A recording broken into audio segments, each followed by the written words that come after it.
അടിമത്തത്തെക്കുറിച്ച് നാം കേട്ടിട്ടുണ്ട്. മദ്യത്തിനടിമയാകുന്നവർ, മയക്കുമരുന്നിനടിമയാകുന്നവർ, മൊബൈൽ ഫോണിനടിമയാകുന്നവർ, ഇങ്ങനെ പല കാര്യങ്ങൾക്കും അടിമയാകുന്നവർ എങ്ങനെയാണ് ഈ അടിമത്തത്തിലേക്ക് പോകുന്നതെന്ന് ചിന്തിച്ചിട്ടുണ്ടോ? അതൊരു ദിവസം പെട്ടെന്ന് അടിമയായി മാറുന്നതല്ല. ഇത് വളരെ സ്ലോ ആയിട്ടുള്ള ഒരു പ്രോസസ്സാണ്. ഇത് മനസ്സിലാക്കാൻ ഞാൻ ഒരു ശാസ്ത്രജ്ഞൻ നടത്തിയ പരീക്ഷണം നിങ്ങളുടെ മുമ്പിൽ പറയട്ടെ. ഒരു ശാസ്ത്രജ്ഞൻ ഒരു തവളയെടുത്ത് തിളച്ച വെള്ളത്തിലേക്ക് ഇട്ടു. തിളച്ച വെള്ളത്തിൽ വീണ തവള ചാടി രക്ഷപ്പെട്ടു. തനിക്ക് അവിടെ ജീവിക്കാൻ കഴിയില്ല എന്നറിഞ്ഞ തവള, പൊള്ളിയ തവള ചാടി രക്ഷപ്പെട്ടു.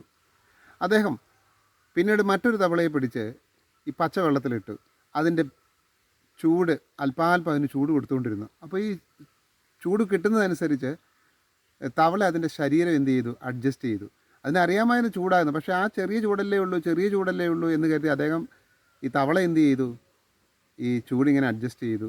പക്ഷേ പെട്ടെന്നൊരു നിമിഷം ഇതിൻ്റെ ബോയിലിംഗ് പോയിൻ്റ് കൂടുകയും തവളയ്ക്ക് പൊള്ളുകയും പക്ഷെ പുറത്ത് ചാടി കഴിയാതെ വരികയും അത് ചത്തുപോവുകയും ചെയ്തു. ഇതുപോലെയാണ് എന്തിൻ്റെയാണെങ്കിലും അടിമത്തം. നാം അത് അഡ്ജസ്റ്റ് ചെയ്ത് പോകും. ഒരു നാൾ നമ്മെ നശിപ്പിക്കുന്ന രീതിയിലേക്ക് അത് വളരും. അപ്പോൾ നമുക്ക് രക്ഷപ്പെടാൻ കഴിയാതെ വരും. അപ്പോൾ ഓരോ അടിമത്തത്തെക്കുറിച്ചും അതിൻ്റെ ആരംഭത്തിൽ തന്നെ നാം ശ്രദ്ധിക്കേണ്ടതുണ്ട്.